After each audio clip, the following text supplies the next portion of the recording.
been 4 days now, and like it says in the instructions, if you can read my chicken scratch, you leave it for 3 to 5 days.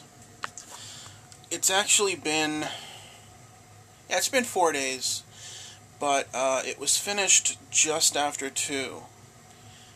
This one was a really quick ferment. There's no harm in leaving it for a little bit longer just to be certain that it's finished. But once you start leaving it for more than like a week, you end up with issues of things growing that you don't want. And you may end up with vinegar beer, which is no, not good. Not even a little good. I want to address a question that I got on the last video first. Tammy, for those of you who have gone to the meetings, the gatherings regularly, you might know her from the last gathering, but she commented that she used to do this kind of thing, and her beer ended up really yeasty, and it's kind of a difficult thing to explain that taste, but it's a very distinctive taste. I'll show you what I've done to sort of prevent that. First off, my kit did not come with this tap. I put that in myself, but it will help. What happens in this fermenter is that everything is suspended when you start. Then as the yeast starts to eat stuff, everything sort of settles. And what happens here is this tap is, I believe it's 3 inches from the bottom, so that gives space for that stuff to settle. When you're pouring the clean beer that's sitting above that tap. Now, before I had that tap, I also ran into the same problem. I was using the siphon, okay? That straight part goes into the beer, and as you can see, it's taller than the can. It's taller than the jug, so it sucks up the liquid right from the bottom. I've cleaned half of my bottles, but I'll show you what it was sucking up. That's a really bad example. There's a good one. This, you can see, there's a line, if I can get my thumb in there, there's a line right across there. That is the sediment that it sucked up from the bottom. You can see them in all the little crevices there. That's, like I said, the sediment. And this tap should prevent that.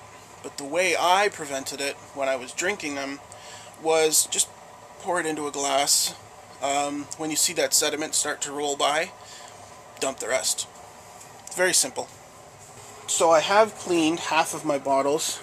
As you can see, I used warm water, so they're sort of shrinking. Let's make them round again. Okay. And as you can see, there's a little bit of water, but all that sediment is gone. So, we're going to test our beer first. This is a step that I didn't explain the first time, simply because I'm using a can of pre-mixed malt, and when I say malt, I mean hops and barley and all that mixed into one. And I have no control over the alcohol content. That's not exactly true, but there's a recipe, let's say. I could add more sugar, but it would end up making the beer taste kind of crappy. So, take our lid off. I've already popped the lid. There is a secure lid that sits on it. As you can see, there's some more of that sediment. That's all this stuff on the edge here is the foam. Remember in the last video I was talking about the foam building up? That's why you need that space. That's the foam that's built up, and then as the bubbles pop, it sticks to the side. Now, let me explain about the hydrometer. Sorry, hydrometer. It measures the density of a liquid in the most basic terms. This one is calibrated so that what you would normally do if you were making your own mash is you would test it out before you started your ferment, and then you tested it after. You take your first number, and then you take your second number and subtract the one from the other, and that's how much alcohol you have. But like I said, since mine is basically a recipe that I'm just following, I don't have any real control over that. The other thing this will do is that red line will tell me when the beer is actually done. What I'm going to do here is give it a spin to get all the air bubbles off of it, and we're just going to let it sit for a second. And as you can see, it's bobbing right at that red line, which means we are finished. And just a quick note too, I did clean that before I used it, just like everything else. Very important to clean it, otherwise you'll end up with vinegar, like I said before. Alright, I'll clean that better later. Pop you on my tripod. We're going to fill our first bottle. Oh, something I forgot to mention. Even though you do leave a gap, they tell you to fill up the last few inches with some cool water.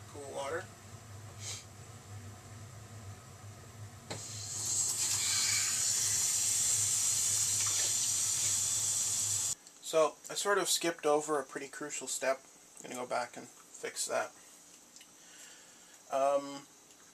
Your bottles need priming sugar. What that means is that you add a certain amount of sugar to your bottle before you put the beer in, and the yeast that is suspended in the beer will eat that, create carbon dioxide, and you'll have carbonation. This is something that the big beer companies do differently.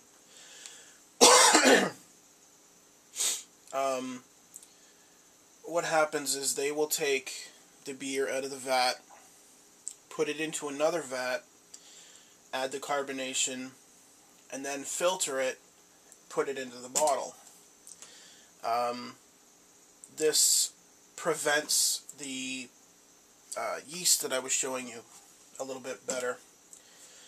But this is what I got, so this is what we're doing. Do this one here first.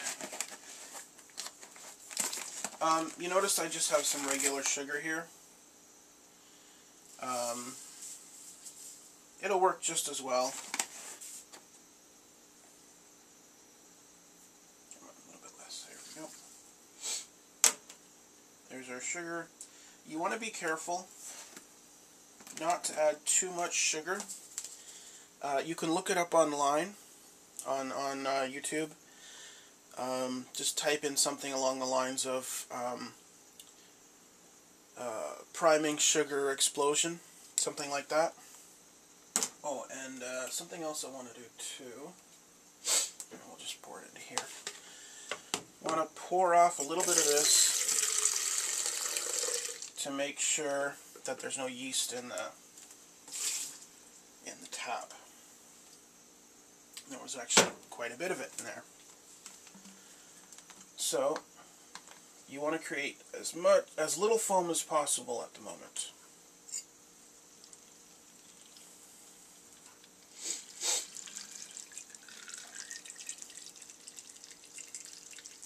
Sorry about the lights. The neon tube is about to go, or the fluorescent tube is about to go. Alright. now. Not exactly clear, but pretty good. You can see that sugar's left on the bottom. Just want to give it a shake. Clear up all... Would you stop that? Clear up all the sugar. And I guess I'm going to do the rest of them without the camera, because this light is angering me. So I'll finish up and I'll show you when I'm done. So the light officially died just after I shut the camera off, but I got all the bottles done. You can see there's a little bit of sugar on the bottom, but they're going to sit here for about 2 weeks. Maybe a little less, 10 days to 2 weeks. And then I'll start putting them in the fridge and drinking them.